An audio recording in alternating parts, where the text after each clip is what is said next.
There's an echo in the canyon, a reflection on the sound. Welcome. This is Art of Poetry. And now we're changing it up. I am Francis Crowley, as I see by the nameplate. And I'm sitting here with a special guest, co-host, the first half hour, Matt Izzo. And I'm delighted to have you, Matt. It's really helpful, especially today. We have James on the camera. He's a good man. Going to let me know when the break's here. So, Art of Poetry is now transforming slowly, not dramatically, gently. We're going to transform into politics and poetry for 4 serial shows, ending up before the election in November. And politics and poetry go way back. But for the moment, Matt, could you read that poem? Wonderful choice. Sure, I definitely can. And I'm sure you practiced. I was practicing it all night, Frank. I want to make sure I get every single word right. I'm so pleased. You are a quick study, though, too. Thank you, Frank. So it begins with, I think that I shall never see a poem lovely as a tree whose hungry mouth is pressed against the earth's sweet flowing breast, a tree that looks at God all day and lifts her leafy arms to pray, a tree that may in summer wear a nest of robins in her hair, upon whose bosom snow has lain, who intimately lives with rain. Poems are made by fools like me, but only God can make a tree. Isn't that a great statement of humility? Fools like me. The holy fool in Russia, right? The wise man, the shaman. Wow. Doesn't it bring chills to your spine when you realize what poetry can do? Wow. I love, if you pass me that, the wonderful commentary from this lady in Maine. And my cousin sent me this week. I haven't seen her in 60 years. And there she is in Topsham, Maine, and she reads the local rag. And for some reason, she cut this out. And it's one of my favorite poets. Yeah, you did really well. Thank you, I appreciate it. Oh, boy, yeah. So she says, they say war is hell, and somehow that is not good enough. Not good enough. Oh, and skipping to the end, she says, remember them all. The true circle of life begins and ends with that philosophy that a free voice and a defender of the same is your classic, abundant freedom, capital F, in 2 lonely sentences. America is always great. A nice country lady who writes for the local rag from Maine. And it's probably the most popular one line in the English language of the 20th century. I think that I shall never see a poem lovely as a tree, but we're going to try to challenge that. How are we going to challenge that? We're going to challenge that with, whoa, he takes your breath away, he takes my breath away. He grabs my creativity and makes me want to follow him.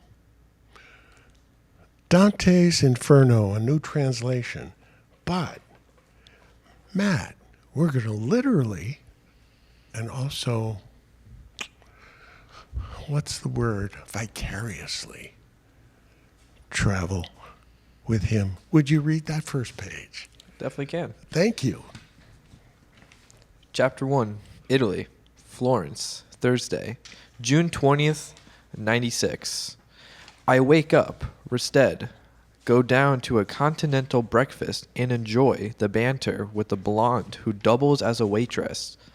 I have 2 boiled eggs, great coffee, rolls, and granola. I linger in a reverie of hangover, jet lag, deep sleep, and views of Florence. I feel emotionally cleansed and rested. Feelings flattened out to flatliners on the screen. No effect on the chart. I am deeply rested. I walk out the entrance to police cars and militia lining the street. In front of the Riccardi Medici Palace is a clot of army, polizzi, and dignitaries buzzing the entrance. It is the ceremonial opening of the EEC Economic Summit, complete with helicopters and sirens. I squeezed through with my little literary guide on the way to Dante's house and to 700 years of history. I walk past the baptistery doors, stop for a close-up again in daylight to see the cleanup crew on the front steps of the Duomo. The teenage birds of the evening before have flown to roost and perches as the town afforded. I wondered about the homeless and the hungry of the younger set. Round the back side of the Duomo, I entered the Basilici for a close look. The dome from inside is a glorious fresco. A new sense of the glorious male form floats down to me from every nook and cranny of Christendom. I light 3 candles, John, Christy, and Jane. I find Dante's church, the tiny and exquisite Santa Margherita, where he was married. Down the street, his house is now an art gallery, a corner, medieval tower, and a fortress, which is a comment on the political and social life of Dante's time, especially 1290 to 1300. Way to go, Matt. I see you there, honestly. I mean, maybe you're a little younger than I was when I did it, but oh, it's such a wonderful opening to the larger world of poetry just to see his house. The immense amount of detail that was put in, it makes you literally think, like, imagine, like, what the writers is imagining and, like, what he's seeing and, like, what he's going through. It's in the details, and it's marvelous. Of course, that's the art of poetry. Concision, and pressure. Make those lines tense and pressurized. And Dante has to. Not to mention Homer's 6,660 lines. Oh, my God. He had to memorize that because he was the blind poet. So we go back, don't we, in poetry? Right. 8th century BC, Homer, and then bam, here comes the Dante. Oh, I'm going to follow you with a little more detail. Yeah, you nailed that. Anne-Marie, can we come up with page 4? And then I think it's a little easier for the home viewer to see what's cooking. So we're going to go to page 4 of Time, Place, and Person. And I'm hoping she put it up. And there it is. Oh, yeah. Dante's story, about one full paragraph down on the left side. I encountered Dante's Inferno, part 1 of the Commedia, as a student at Wesleyan University in 1960. The great books of the Western world. You gotta have it these days. The great books, that's how this starts. What is a great book? Says the editor in the first line. Dante's story, his journey begun in a dark wood, is our story. It is a blown up metaphor in a way. It is a wonderful everyman's story. And it's in the first person, of course, the poet, although he refers to Virgil as the poet. Virgil is a Latin poet who becomes his guide, holds him by the hand, and gives him solace and comfort when he's scared out of his skin when they go. At the bottom of the page, I say, to read Dante, the first tool we need beyond the translator's art, and translations make a difference. I don't know, this is the umpteenth, right? Since the year 1300 with his first folio. How many translations of the Inferno have there been? Well, it's the art of the translator we rely on. But we need our own metaphoric imagination of childhood. We're back in the world of play and in the world of allegory and the world of the Bible, too, which is full of parables and metaphors. In order to, top of the second page here, how natural symbols, metaphors, and other figures of speech operate in our own language. What's an allegory? Well, that's a great question. And writers have used an allegory over the centuries to expand the purview of those people who have the imagination to imagine themselves in the situation, as you just did. You just walked Florence streets, you know? You didn't get the smells, and you didn't get the food, but maybe you were hooked. Or maybe a little bit hungry when he was talking about the breakfast. Very good. It's the details. Yeah. It brings me back to that day. Il Guelfo Bianco, the name of the guest house. Oh, and out the window I saw the Duomo. You got to be kidding. She gave me the best room in the house. And it's coming back. More importantly, first full paragraph, we need to get ourselves settled in a foreign time and place, in history and context. We need to travel back to Florence in 1265 when Dante was born to begin to understand the world in which he was writing. What's that got to do with politics and poetry? Well, this is a consummate crafted poem of the first order in Western literature, but it's also a political treatise. Whoa, they kicked him out of town. And that was bad news.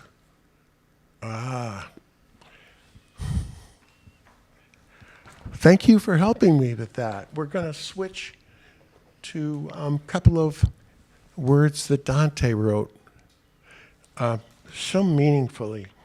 But again, it's the translator's art. It is the intro.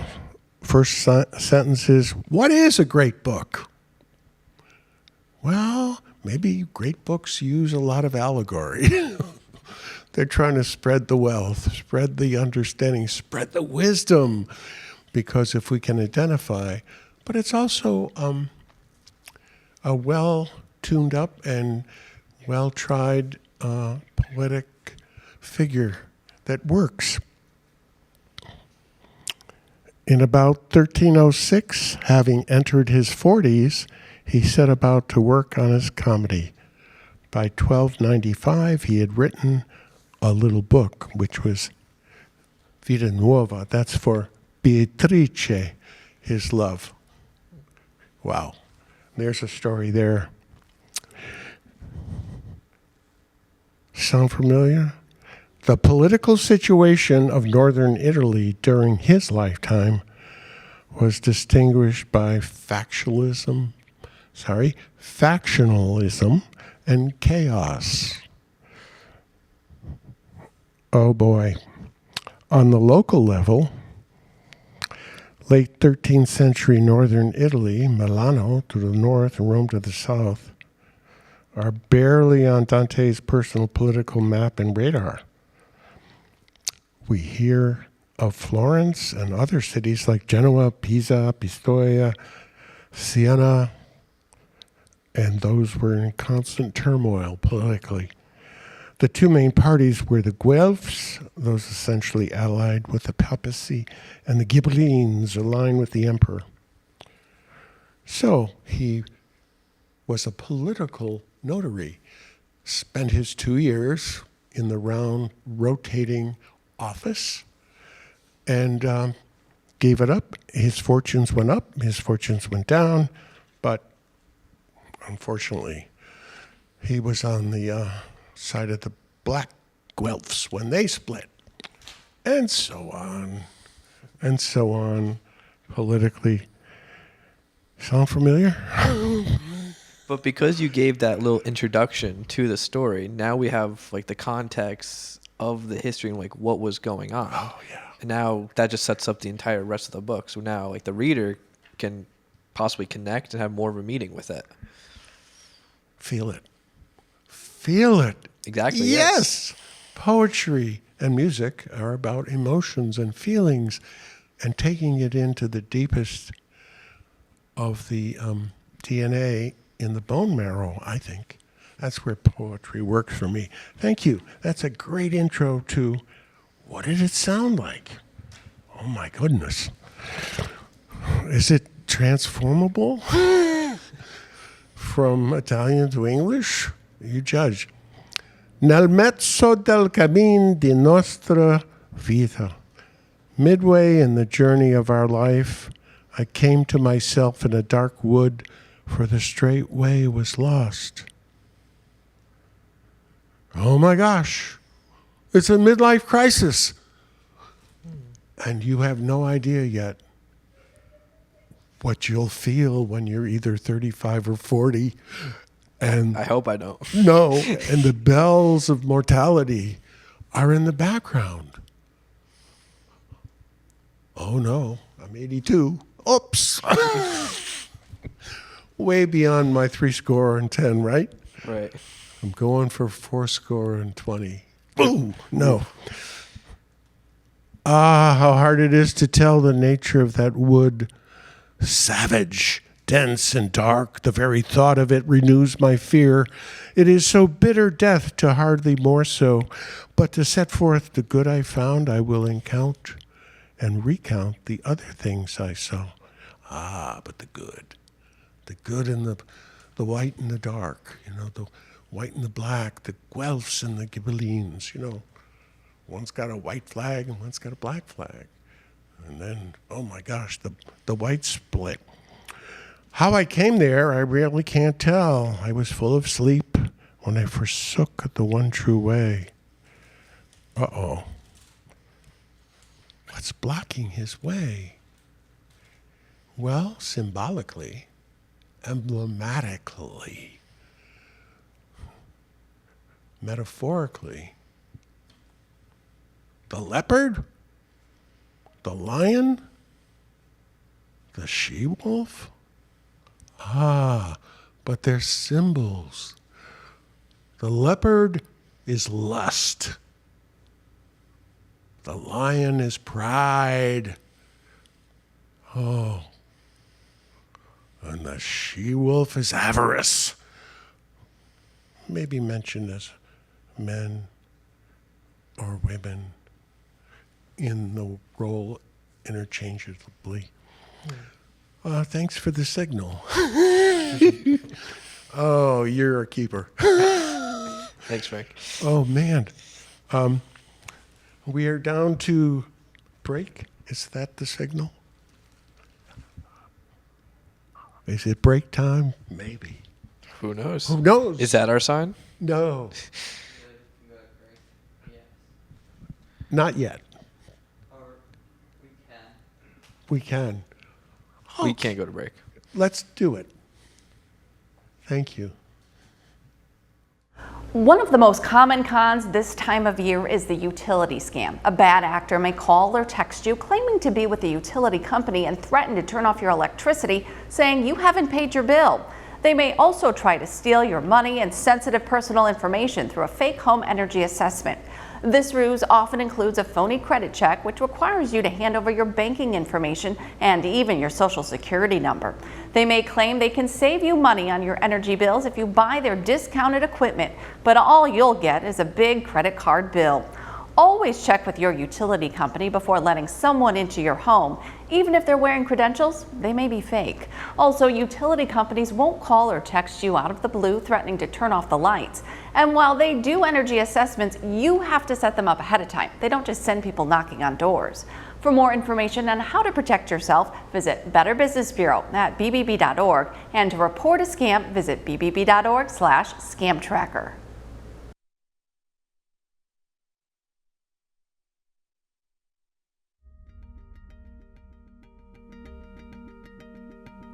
Smart TVs and streaming services have taken over the television industry. VSC TV is proud to announce our presence on Apple TV and Roku to make watching your favorite shows even easier. You can access this service by downloading the Cablecast ScreenWeave app. Then choose Valley Shore Community TV from the list of channels. Select VSC TV Live to watch our channel in full HD. Or pick a show from our on-demand video library.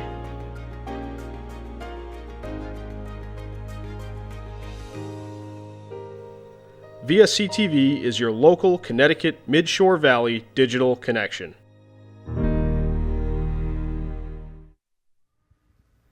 Welcome back. Thank you, Matt. Wow, that's a great opener. Politics and poetry. Poetry and politics. So, we're making a little transition here. Covered 700 years. Just kidding. Don't give up the good stuff. Go back and read the classics. So, we are going to go to a book that is so stunning in its brevity that is going to save so many of us when the time comes, because we don't want tyranny.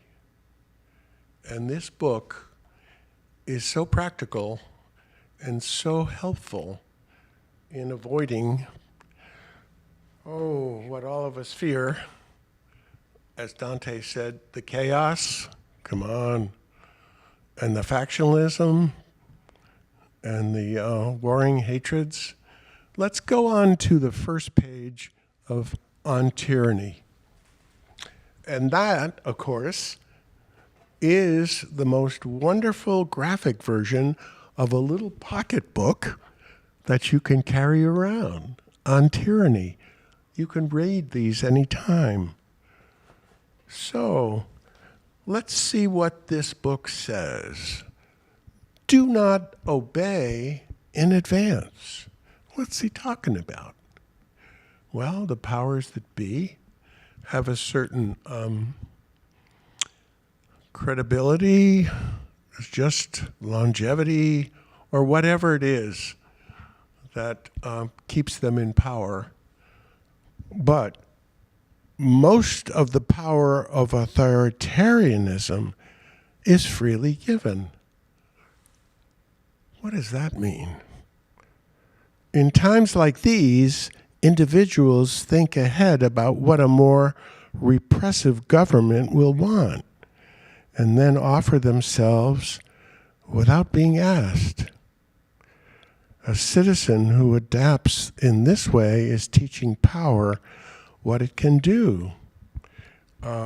Pretty good example was the Republican vice presidential pick, where this gentleman was shooting off at his mouth without checking with the boss, because he knew in his heart that's what the boss would improve. And the leader of that party, which is threatening a one-party state based on what was just recorded last week on TV, quote, Christians, we love you. go vote. Get out and vote. I promise. This will be the last time you have to vote. End quote. What? Hello? What's going on here? Didn't you hear that last week on the news channels? Oh my goodness. Do not obey in advance. What have we come to? There are parallels. And we're going back to 1938, Adolf Hitler, by then securely in power in Germany, was threatening to annex neighboring Austria. After the Austrian chancellor conceded, it was the Austrians' anticipatory obedience that decided the fate of Austrian Jews. Local Austrian Nazis captured Jews and forced them to scrub the streets to remove symbols of independent Austria. One country at a time. We know that from Russia. One region at a time, gobbling up, if allowed to. Okay. Number 2. Have we learned lesson number 1? And by the way, I have to stop right here to remind you that the 5 people in heaven you will meet have your back and have had your back, and you may not have realized it at the time. For example, the blue man, the first person that Ed meets in heaven is the blue man. Yeah, I got a little blue hair in honor of the blue man. I am so impressed with that first lesson in this book, which mirrors so many of the lessons in the Inferno, which mirror so many lessons in this fable. And this is a fable. It is a metaphorical journey, so to speak, into the 5 lessons. I worked my brain really hard to figure out those lessons because the book is very complicated. And following the plot challenged me highly. So the first lesson is, oh my goodness, sacrifice is the secret. Gratuitous sacrifice, where he drives a car, his first lesson with a car after recovering from being all blue, which is a metaphor as well. And he hits a wall, and because of that, he dies. And who's waiting for Ed? The blue man, to teach him the lesson of gratuitous love, which Ed has all along. This book, by the way, Dante's Inferno, ends with a line. I wish I could say it in Italian. And by the way, it's the first classic in the vernacular in Italy. Up to then, it was Latin. He broke the mold in so many different ways. The last line is, the love that moves the sun and other stars. Yep. The cosmos is not one big fart. There's an intelligence working that created everything, and that's what we have is synchronicity. Defend institutions. Come on. What's with the Supreme Court? Come on. We are on number 2. And it is institutions that help us to preserve decency. They need our help as well. Do not speak of our institutions unless you make them yours by acting on their behalf. Institutions do not protect themselves. They fall one after the other unless each is defended from the beginning. So choose an institution you care about, a court, a newspaper. Journalism. May it stay alive. How to Stand Up to a Dictator. Nobel Prize winner. Come on. Maria Ressa, Philippine.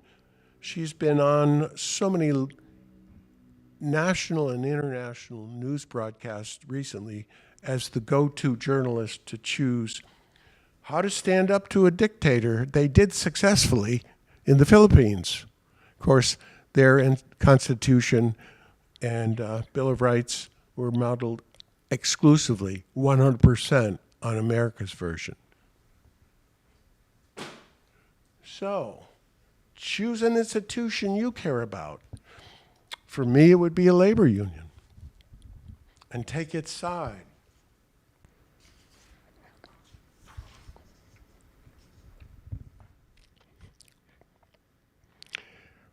Quote, "We do not subscribe to the view that Mr. Hitler and his friends, now finally in possession of the power they have so long desired, will implement the proposals circulating in Nazi newspapers.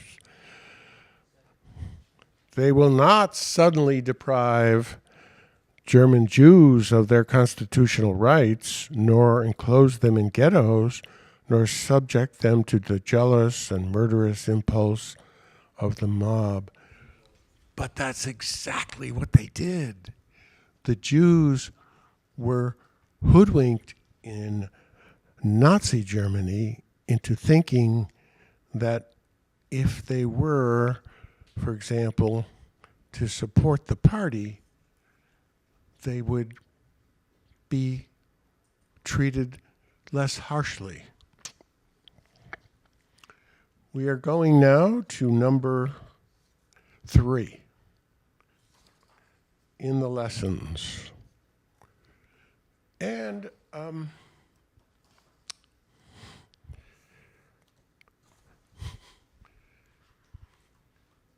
we have warnings already about what is happening. The parties that remade states and suppressed rivals were not omnipotent from the start. They exploited a historic moment. Folks, the historic moment for us in a democracy is now, as it was for the Philippines when Marcos and his well-heeled, pun intended, wife of 2,000 shoes and the corruption of a century were kicked out of power by folks in the street like you and me. So keep that in mind. They exploited a historic moment to take political life and make it impossible for their opponents. So support the multi-party system and defend the rules of democratic elections. Vote. The vote is sacred. Vote in local and state elections while you can. Consider running for office, even for contentious school boards, because that's where the erosion takes place. Oh my goodness. We're getting into the deep now. You feel like you're entering the first few circles of hell politically? Yep. Dantai did before we did. He's here as a lesson, as so many lessons have come and gone. It's just that we keep forgetting them, especially every 100 years. Do you realize that by 1924, Hitler was voted into power and the burning of the Reichstag took place? We've already had our congressional seat, that is, the Congress and the building, marauded and wrecked. If that's a parallel to the Reichstag being burned, maybe it is. Why are we doing the same thing 100 years later? Let's go to number 4.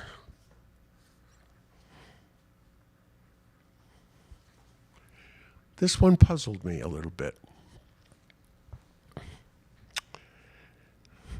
Take responsibility for the face of the world. The symbols of today enable the reality of tomorrow. Notice the swastikas and the other signs of hate. Do not look away and do not get used to them. Remove them yourself and set an example for others to do so. I'm not advocating you run around your neighborhood and pull up and destroy Trump signs. I'm saying, what's next? Well, remember 100 years ago what came next. A slow consolidation and a brainwashing. And are we on that path? Life is political, not because the world cares about how you feel, but because the world reacts to what you do. The minor choices we make are themselves a kind of vote, making it more or less likely that free and fair elections will be held in the future. In the politics of every day, our words and gestures or their absence count very much.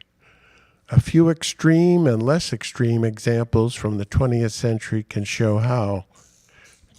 When's the last time you stood up when you heard a gay slur in high school? When is the last time you said in a group, wait a minute, time out, that doesn't go here? When is the last time you challenged hate speech, which is coming over our airwaves? When is the last time you rolled up your sleeves and marched? Yeah.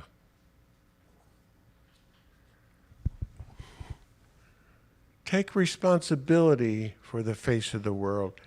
And number 5, wow. Remember professional ethics. When political leaders set a negative example, professional commitments to just practice become more important. I'm sorry, I need to read that again. When political leaders set a negative example, professional commitments to just practice, that is justice, and also fairness, professional ethics, become more important.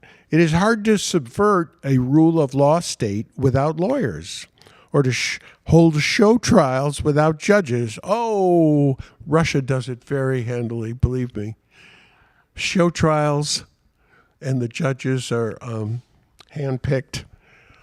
Authoritarians need obedient civil servants, and concentration camp directors seek businessmen interested in cheap labor.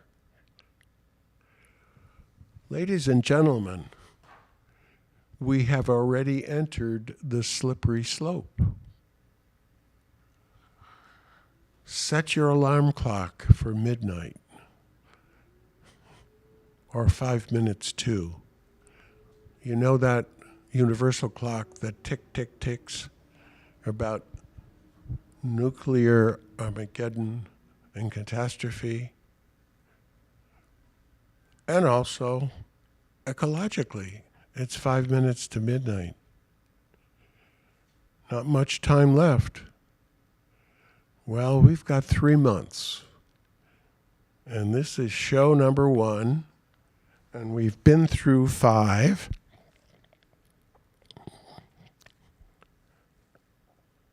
And I can't believe how prescient this book is. This was written in 2017 in response to former President Trump's election at that time. So, what have you done lately? I'll have 5 more lessons in about a couple of weeks when we do a return to number 2 in this series. I am so glad you were with me today because I got to celebrate with Matt, a lovely young lady in rural Maine who said, you know, we took an oath to the Constitution. Let's honor that oath. And she came with a memorial prayer, which is wonderful as a poem. And I think we can also end with a poem because it's really important that we stay tuned in. Guess what? I'm trolling the email and the Paris Review, which is free poetry online. And up comes this poem, Arthur Boyer's Initial. Fantastic. This is a recent poem. Arthur Boyers is a modern, contemporary poet. And what's he doing talking about the inferno? Go figure. This is amazing to me. A poem written by 1321 in its completion, just before Dante died, is so powerful that poems and poets of today go back to it. Here's some echoes. Just open your ears for a minute to see and hear some echoes. Initial is the name of the poem. And the epigraph is, that is the quotation at the beginning for inspiration, is, quote, and so Beatrice became an obsession with Dante. Ah, that's the story of love. A young lady of Florence whose beauty was unsurpassed caught Dante's eye, and then she died at 25. Oh my goodness. But the love of his life then turns into the angel who leads him through Purgatorio and Paradiso, the second and third book of the La Divina Commedia. And how beautiful is that? So, for Beatrice, passing out of a great city, a flowerer in confusion, I, the speaker, and you, the listener, just as Dante addresses, and has his guide, Virgil, the poet. Can you believe a modern version, a take off? Wow. Yes. Who would never listen except through words, learning with your clay implement, moving to change even in daylight, and I holding neither the middle way? Ah, nel mezzo del cammin, in the middle of my life, the middle way, here we go, of this direction, nor any part valid for measurement, will lead dead Virgil through my private world. There's the Roman poet, celebrated and chosen as his guide, his moral guide. So, it's an ethical moral journey is really what he's proposing. Finding that the wood has not altered, the leopard, the lion, they remain constant, and through them is forward. What a wonderful take on this. In other words, symbolically, lust, pride, and avarice, they're constant. They're constant in the human heart and soul, and have been since, maybe the first poet, Gilgamesh, 2000 BC. Yeah, fantastic. And they, as unshaken as stone beasts, they're still there. They're like sculptures on the front steps of the New York Public Library at the intersection of Fifth Avenue and 42nd Street. Wow. Unshaken as stone beasts on the walls, laughing at enemies.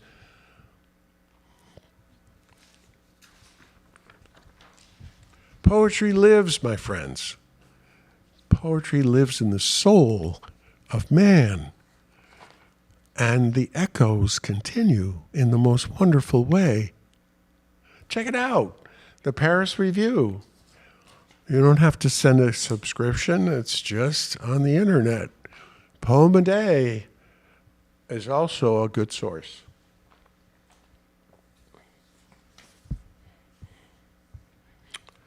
And Ryan last time read Old Poets. Well, let's continue on that. So, what happens when Dante, the old poet, reaches 1321, born in 1265? Well, the old poet dying. Wonderful poem by August Kleinzahler. He looks eerily young, what's left of him. I'm hoping that's me. Oh boy. Purged somehow back into boyhood. Oh, that's true. Got it. It is difficult not to watch the movie on TV at the foot of his bed. So this is a poet interviewing the dying poet. His voice is very faint. He leans toward me, sliding further and further until the nurse has to straighten him out. I've had my nurses in time over the last 4 years, scolding him gently. He reaches out for my hand. The sudden intimacy rattles me. He is telling a story. Oh, we never tire of telling our own personal stories. And mainly it's in poetic form for the literary greats. Two stories. And at some point they blend together. Why? Because his mind is going. And it certainly does go at the last. There are rivers and trains. So he's talking about his poet friend who's dying, reminiscing. And the reminiscing is wonderful. It's all details. It's details, Matt, details. And that's where the truth is. A plate of gingerbread cookies he sets out at one of the college. He grabs to remember those cookies. How surprised he must have been by the largesse and hungry. This is someplace in Oxford. And then the poet says, he's drifting in and out. He's on his deathbed. I can hear the nurse on the phone from the other room. He has been remembering Europe for me. Exhausted, he lies quiet for a time. Oh, my wish for you, all readers. Yes. Go to Europe. Do the grand tour. Get educated. Holy cow. Read the great books. There's no other way. He says, he's been remembering Europe for me. Exhausted, he lies quiet for a time. And then he speaks up again. There's nothing better than a good pee. he says, and begins to fade. He seems very close to death, perhaps in a moment, perhaps a week, then awakes. Ooh. Is it the time? Is it the moment? Why don't my fingers work? Yeah, I'm with him. Every patch of story, no matter how fuddled, resolves into a drollery. He will perish, I imagine, en route to a drollery. His sense of humor is wild. Although his poems, little kinetic snapshots of trees and light, so denuded of personality and delicately made that irony of any sort would stand out like a pile of steaming cow flop on a parquet floor, we are in a great metropolis that rises historically and heroically from the American prairie. This is Chicago. A baronial home, the finest of neighborhoods, its broad streets nearly empty on a Saturday afternoon. Here and there a red bud in bloom. Even in health, a man so modest and soft-spoken as to be invisible among others in a room of almost any size. It was, I think, a kind of hardship. What a picture of a dying poet. By a poet who's probably in his 50s now, August Kleinzeller. And for the last few seconds, again, the Lawrence Ferlinghetti. Pity the nation whose people are sheep and whose shepherds mislead them. Pity the nation whose leaders are liars, whose sages are silence, and whose bigots haunt the airwaves. Pity the nation that raises not its voice. Aside, can you believe Fox News came on yesterday and said they had their busiest month? Pity the nation that knows no other language but its own and no other culture but its own. Pity the nation whose breath is money and sleeps the sleep of the too well fed. Pity the nation, oh pity the people who allow their rights to erode and their freedoms to be washed away. My country, tears of thee, sweet land of liberty. Thank you for tuning in. Thank you for being with me all this time. And thank you, James. And thank you so much, Matt. And of course, Anne-Marie. Yeah, and Emily. I really enjoyed today. Now I'm going to go home and take a well-deserved nap. Yeah. If I'm gone tomorrow and you hear this song today, just remember there is love for you in every note I play. There's an echo in the canyon, a reflection on the sound. When I'm really looking, I can hear you